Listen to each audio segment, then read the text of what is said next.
They were able to resize the adult lungs without any issue. It was a perfect fit into Sarah, and the surgery's done. And she's heading to recovery. We expect her to be doing some things within the next couple days and taking her first breaths, so we can't wait for that. And she really did well. So we're very, very, very excited, and we're very, very thankful. Very good news for Sarah and her family. With me is Professor James Newberger. He's Associate Medical Director for Organ Donation and Transplantation at NHS Blood and Transplant here in the UK. Professor Newberger, I mean, what does this case say to you? I mean, it does raise so many questions about the ethics of how you decide who gets organs first.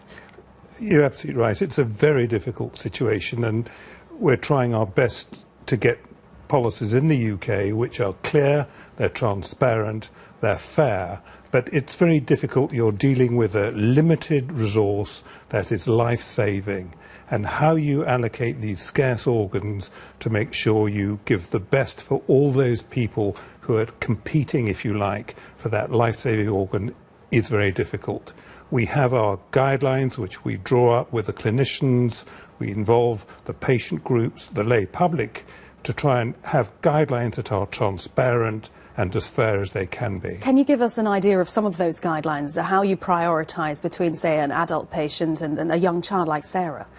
Well, for children it's difficult because you have biological considerations, so that although you can reduce, as we've just heard, you can reduce the lungs to an extent, you can't reduce them that much. So you're limited by size, you're limited by blood group and tissue type in some cases, which determines a group of people who are eligible. And within that, we try and do it primarily on the basis of benefit and of need. So in general, you'll go to the sickest patient first, but also you don't want to waste organs by transplanting them into people who are too sick and won't survive. Is there any sense of, I suppose you'll say there's no judgmental aspect to this, like say if you have a person who's been smoking all their life versus, as it were, a girl with cystic fibrosis, as in Sarah's case?